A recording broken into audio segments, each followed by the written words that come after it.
रुमाल चिनो छ रुमाल चिनो छ मायाको सम्झना फिर्ता दिनु छ मायाको सम्झना.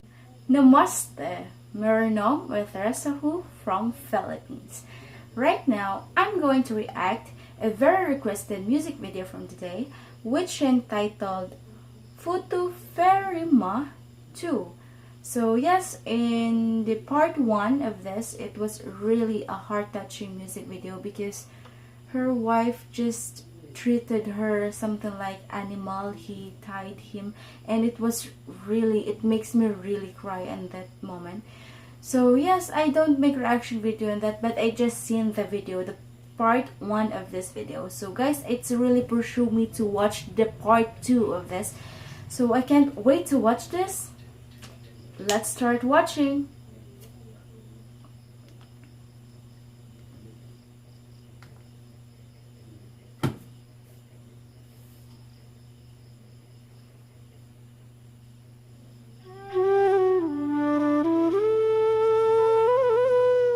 धेरै कथाहरू एउटै अध्यायमा सकिँदैनन्. Who's the loving husband? Photo फिल्ममा त्यही कथाको यो अर्को अध्याय हो. I really wonder why. Because when I watched the part 1 of this, he's really a loving husband.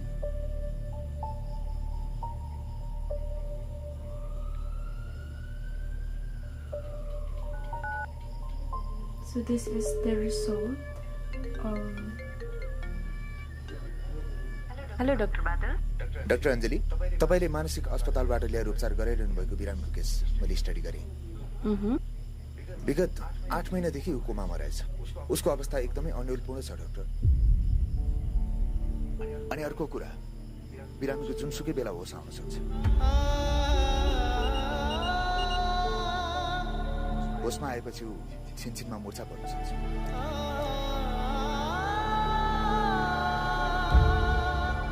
आफ्नो विगत सम्झिन त चाहन्छ, तर विगतदेखि साह्रै डराउँछ. उसको दाहिने खुट्टामा समस्या छ.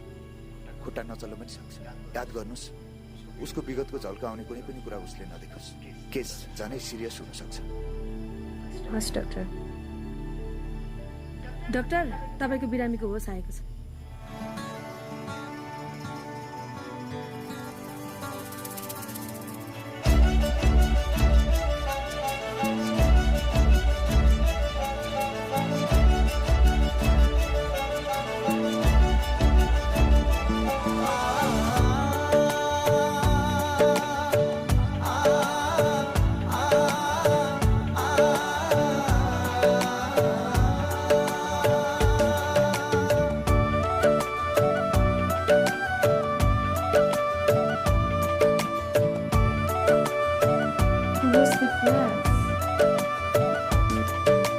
छोडी जाने मायालाई बिर्सौं कसरी झल्को आउँदा यो मुटुमा दुख्छ बेसरी तिम्रै यादमा तडपी तडपी बाँचिराख्या छु छुट्ने बेला दिएको रुमाल साँचिराख्या छु रुमाल चिनो छ रुमाल चिनो छ मायाको सम्झना फिर्ता दिनु छ मायाको सम्झना फिर्ता दिनु छ किन छोड्यो बिचैमा जवाफ लिनु छ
चिनो छ रुमाल चिनो छ मायाको सम्झना फिर्ता दिनु छ मायाको सम्झना फिर्ता दिनु छ किन छोड्यो बिचैमा जवाफ लिनु छ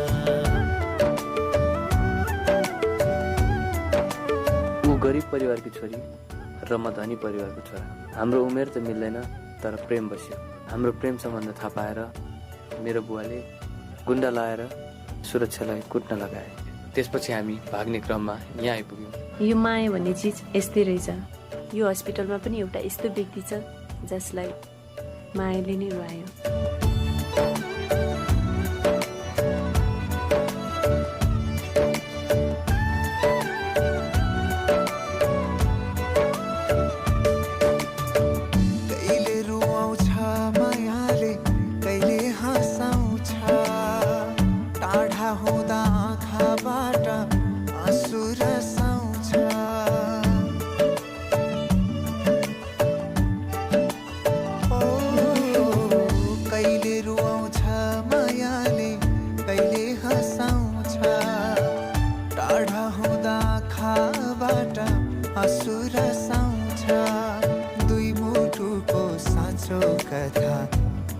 मायाले आगोले झै भती बोल्छ मायाले मिलन बिछोड पिरातीको गीतै रहेछ नि पाउनु र गुमाउनु त रितै रहेछ नि रुमाल चिनो छ मायाको सम्झना फिर्ता दिनु मायाको सम्झना फिर्ता दिनु छ किन छोड्यो बिचैमा जवाफ लिनु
नमस्ते डाक्टर बादल। नमस्कार।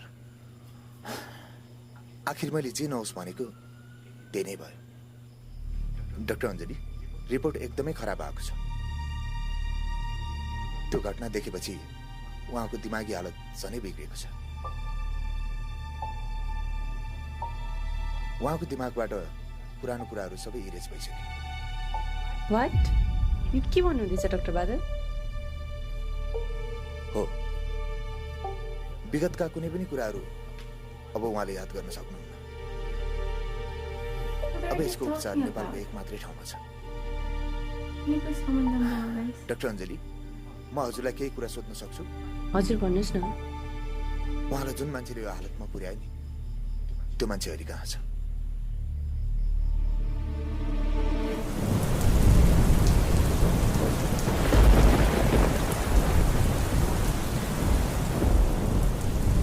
फोटो फिल्ममा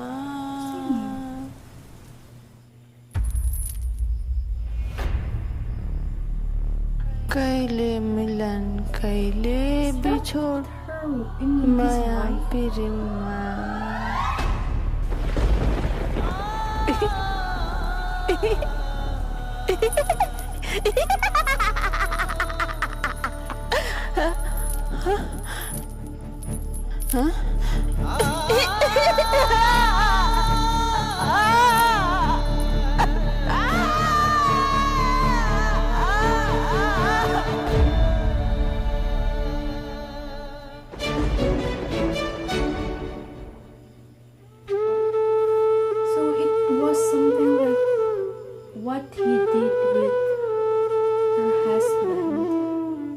also happened with her. She also died. Oh, so there's a part 3 with this. And I don't know what's really happened. No, when I watched the video, it was, yeah, when her husband is really loyal with her. He really loved her wife. And I really wonder why he do that, why he cheat. I mean, why she cheat? And yeah, depression is not easy. I really don't know why some of people really do this. Yeah, maybe set of the people, they will do that. Maybe the person they will choose or the person they will replace with their husband, they can do what they want, and we really don't know what will happen.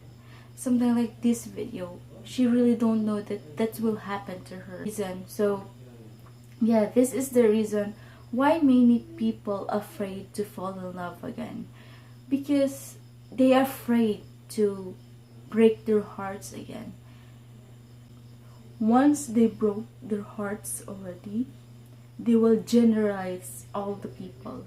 They will think all the people, or all the boys, all the girls are really like that. That's why